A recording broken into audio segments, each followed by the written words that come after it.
This is an ABC podcast. Hello, Linda Mottram here with an episode of This Week where we unpack some of the big issues of the last 7 days. This is the last week that we will be in this feed, so if you'd like to keep listening to This Week every week, search for us and subscribe on the ABC Listen app or wherever you get your podcasts.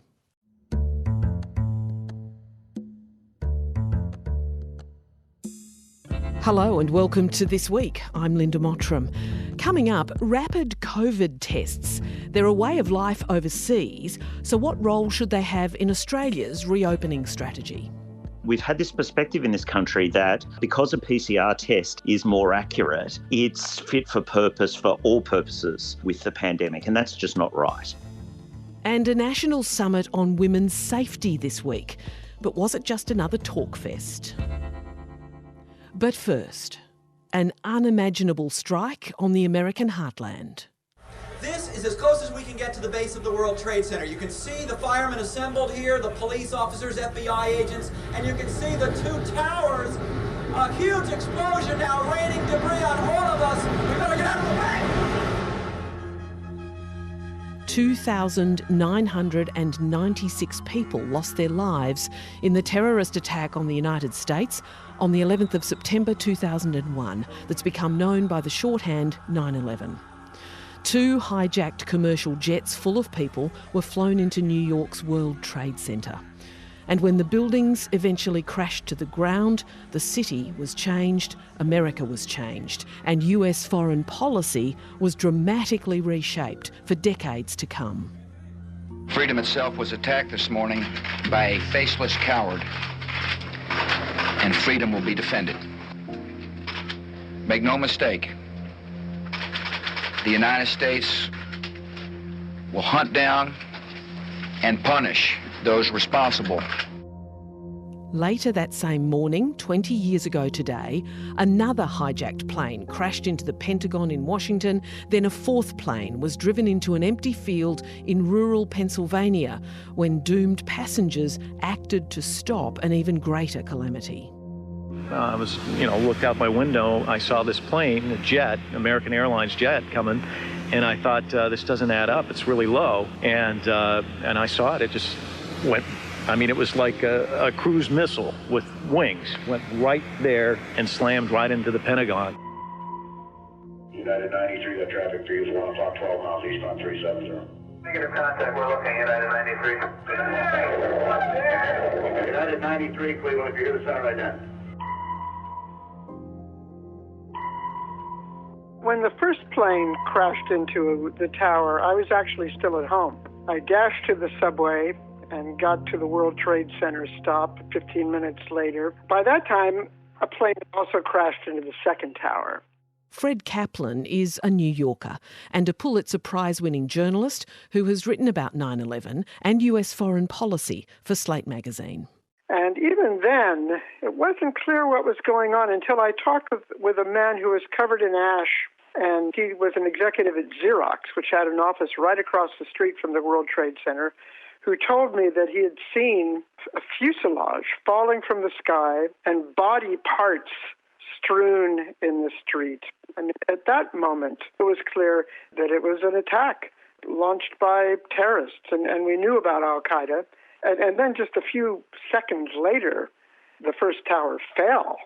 It was then that I realized, as did just about everybody else, that we had hit some kind of pivot. The 1990s, somebody once called it the holiday from history. Everybody was having a good time. I was having a good time. The Cold War was over. The economy was pretty good. It was a common thing to take your mind off the world's troubles. But we then knew that it was all going to catch up with us. Mm. There's so much being said and reflected upon and the events being gone over again and again at the moment. I really want to go into your thoughts about how this event changed the US and then the world. In terms of the US, how do you think it changed New York and your whole country? Well, at first, the impression, and I think in many ways the reality, was that this would have a very unifying effect. especially the first week afterwards, everybody was on their best behavior. I think New York is often unfairly caricatured as a city of rude people, but I remember once walking across a street and there was a traffic cop in the middle of the street, and the man in front of me sneezed. And the police said, "Bless you." And the man said, "Thank you." And I don't think I'd ever seen anything quite like that in New York. This feeling took hold, and I think it still is here. I think there is still a civility that was adopted that day. However, in other respects, it didn't last so long. I remember about a month and a half later, there was another plane crash. It was in the beachside section of Queens called Far Rockaway. Now, it turned out to be, quote, just a plane crash. But in the beginning, everybody thought this was another terrorist attack. And I remember going there with a reporter, a Boston Globe reporter who happened to be in the city, and he was of South Asian descent. And we were walking around talking with eyewitnesses and officials, and we were kind of divvying up the territory, and he approached me and said that he was feeling very uncomfortable with the way people were looking at him, as if he was a terrorist, as if he had something to do with this crash. That's rather a shocking scenario you describe there for somebody who's a professional and is finding themselves judged suddenly. And you had written a lot about Pakistani immigrants in New York too, and their experiences. What happened with them after 9/11? Well, I had written a story not long before about this section in Brooklyn in particular, where there were a lot of recently arrived Pakistan immigrants. And they had taken over really whole swath of main avenues with stores and restaurants. There was a city councilman, Pakistan immigrant, who was becoming a pretty major political force, very charismatic guy. And after 9/11, these people, they went underground. I mean, a lot of them left town.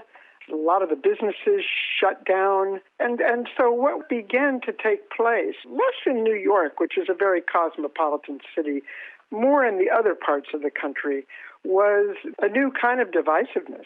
That fact and the associated fact that we very soon invaded Afghanistan and, very quickly ousted the Taliban from power and put Osama bin Laden on the run and decimated al-Qaeda, at least for a while.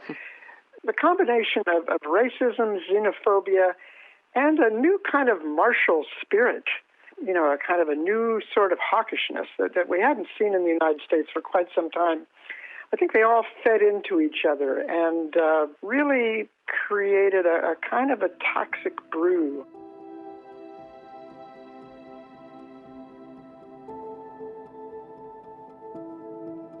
I know that some people have drawn an arc from 9/11 through those kinds of issues you're raising right through to Donald Trump, the kind of xenophobia and paranoia that fed his presidency. Do you see that arc right through there?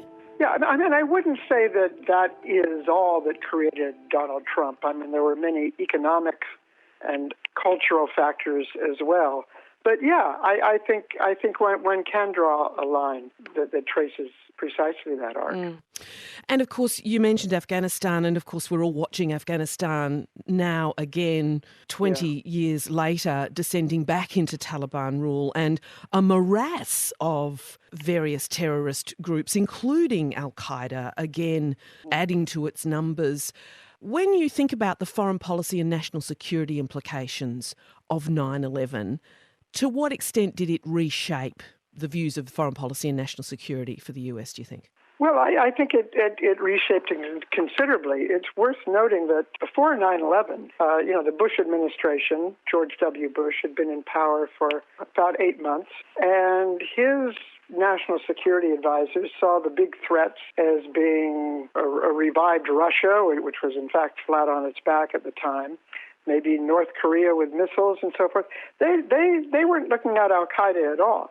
The very first National Security Council meeting on Al-Qaeda took place on September 4th, just 7 days before the attack. They weren't looking at anything like this. Suddenly, terrorism becomes the be-all and end-all of everything about foreign policy, which, went too far in the other direction. And in the 20 years since 9/11, as we now know, many other things have been going on in world politics. I mean, you do have a kind of a resurgent Russia. You have a resurgent China. You have environmental and health pandemics that need a completely different concept of national security to address. And we really have not been developing any systematic response to that. And I think that too is at least in part a consequence of our obsession with terrorism. The other part is that the attack on the World Trade Center and then the instant attack from the United States, which destroyed Taliban rule, it set off a debate within Al-Qaeda and with other groups like it. There had been a debate even before then whether their militias and terrorist groups should go after the near enemy or the enemy afar. And bin Laden wanted to go after the enemy afar. He wanted to go after the United States. And a lot of his followers decided afterwards that this was a mistake. This was self-destructive. This was suicidal. And so, I mean, we'll see what happens now. But it's not a foregone conclusion that just because the Taliban is back in power in Afghanistan, that therefore they're going to open themselves up again to become a training ground for a revivified Al-Qaeda or ISIS that in turn attacks targets in the United States or Australia or Britain or any place outside. So, Fred, let me bring you back around to 9/11 and the question of how it resonates now with Americans. I mean, increasingly there's a generation who were young children or not even born when the Twin Towers fell. Yeah. Is the sense of what it meant changing? I think so. Even before now, a lot of people have grown a bit weary of this annual occasion where politicians go to the site and, they take turns reading aloud the names of the 3,000 people who were killed. I mean, until recently with COVID and the lockdown and so forth, Lower Manhattan had recovered and been rebuilt to be a very lively place of commerce and culture and all the other things in the city. I think in one sense people didn't really want to be reminded of this every single time. And as you say, I mean, this is 20 years ago now, the last American soldier killed in Afghanistan just weeks ago, I'm pretty sure wasn't even born when 9/11 happened. I mean, it's becoming increasingly abstract. It's almost like Armistice Day. Fred Kaplan is national security columnist for Slate magazine and he's author of The Bomb, Presidents, Generals and the Secret History of Nuclear War.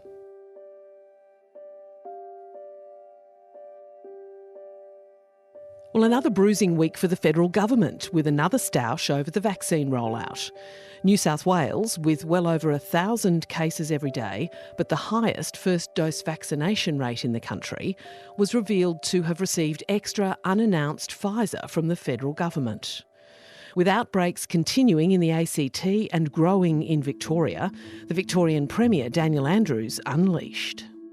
Premier Berejiklian's in a sprint while the rest of us are supposed to do some sort of egg and spoon thing. No, we want our fair share. These allocations, which are totally unfair and were under the table, need to stop and we need to get a make good. We need to get those doses that we didn't get fast-tracked to us.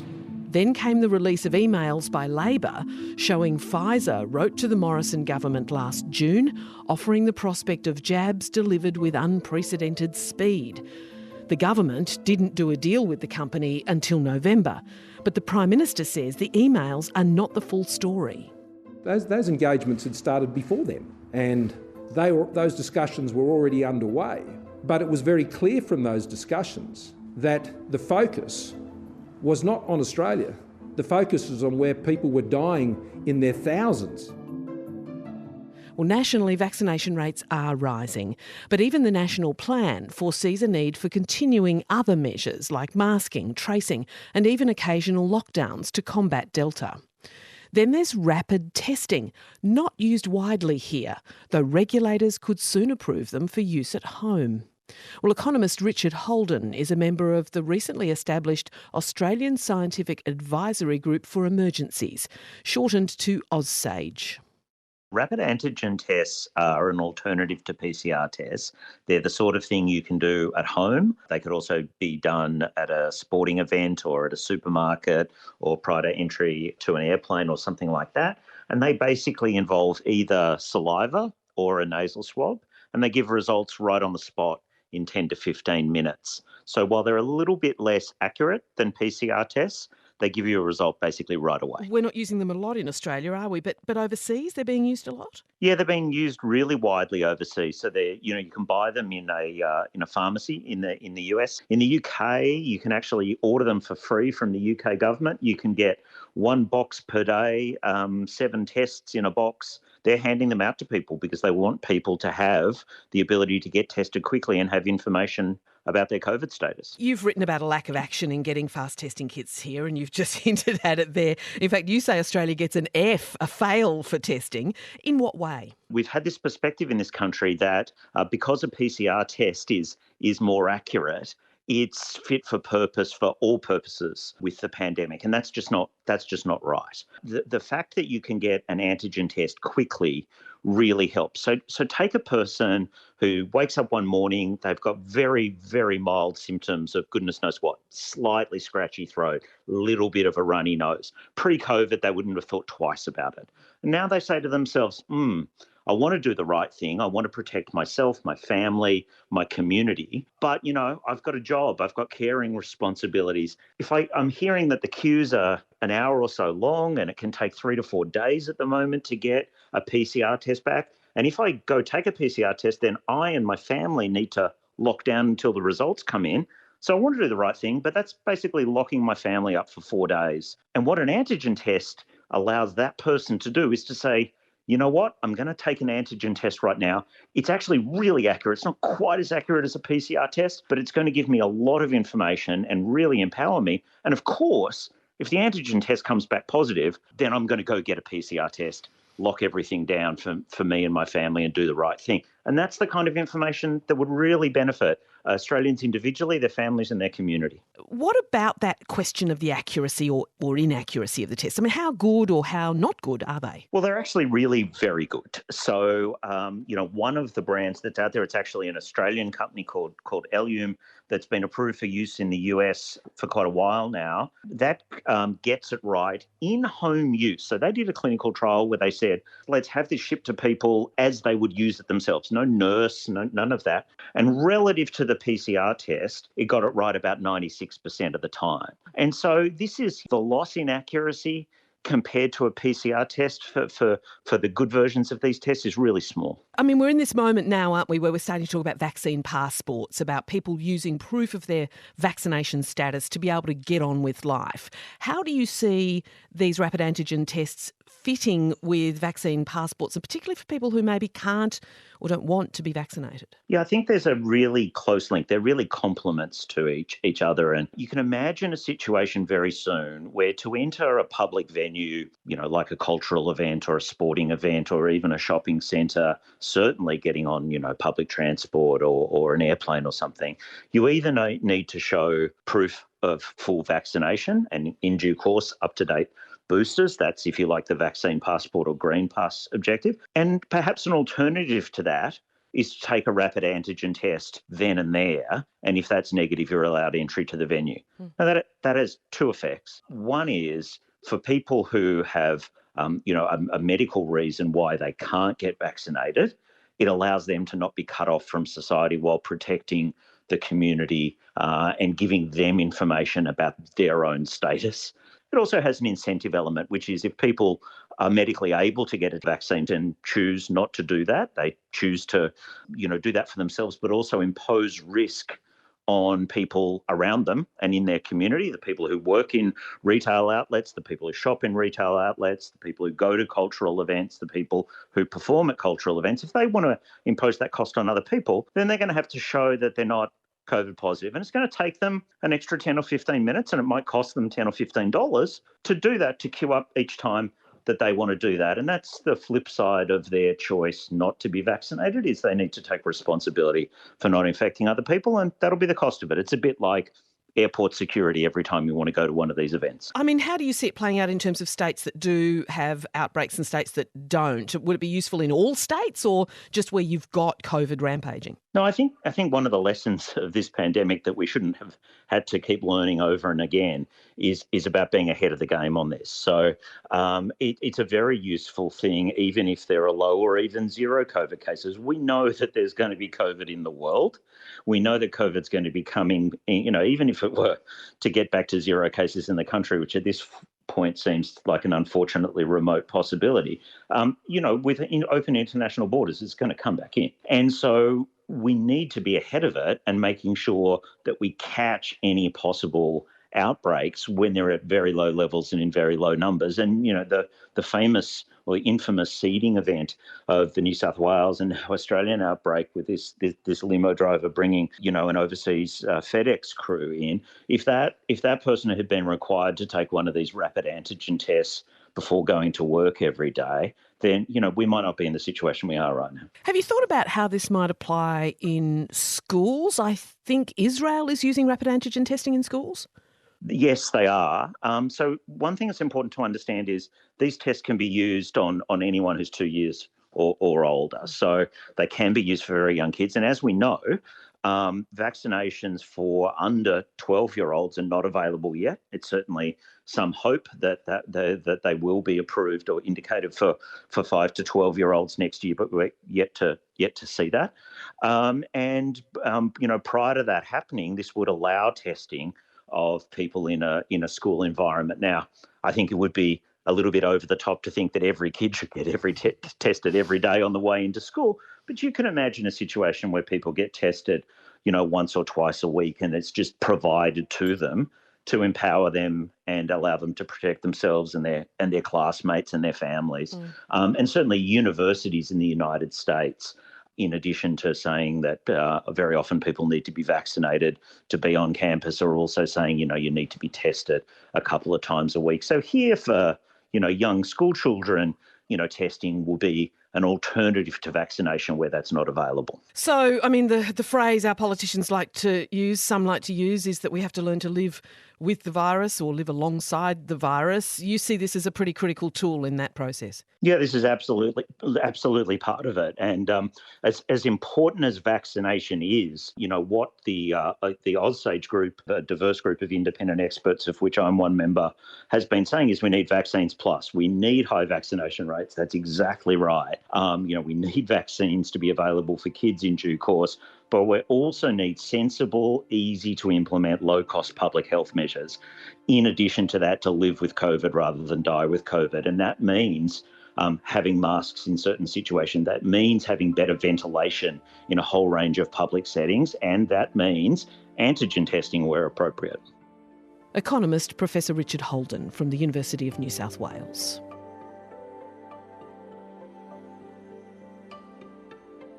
Well, the COVID-19 pandemic has exposed and amplified existing social inequalities, with the gender pay gap widening in the past 6 months, we've just learned. Domestic violence services say they are seeing an increase in calls for assistance too, and 30 Australian women have died this year at the hands of their partner or former partner. Well, this week the federal government hosted the Women's Safety Summit. Australia's 10-year national plan for women's safety is due to expire soon. The summit was part of a process to shape a new plan. Australian of the Year, Grace Tame, put the responsibility for action on government. We have heard from experts, we have heard from survivors. There are evidence-based solutions, there are evidence-based methods of prevention waiting to be implemented. At this point, it's really just a question of political will.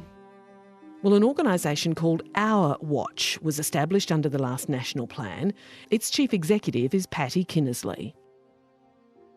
I think what happens next is really important, and there is a next. It's not just that the summit happens and we all go back to the desk. The summit has an outcome statement. It will provide a really strong framework document that the next national plan is built on. But for me, it's the next steps that are really important. Yeah. So let's kind of unpack that a little bit and maybe start with where we are at on the statistics on violence against women. They're not good, are they, despite years of investment and focus? No, they're not good. 30 women have died this year at the hands of a partner or former partner, and we know that that's just the tip of the iceberg. You know, in the last couple of weeks, we've seen there's still a gender pay gap. We know that COVID has disproportionately impacted on women. We know that sexual assault in workplaces is still a bit out of control.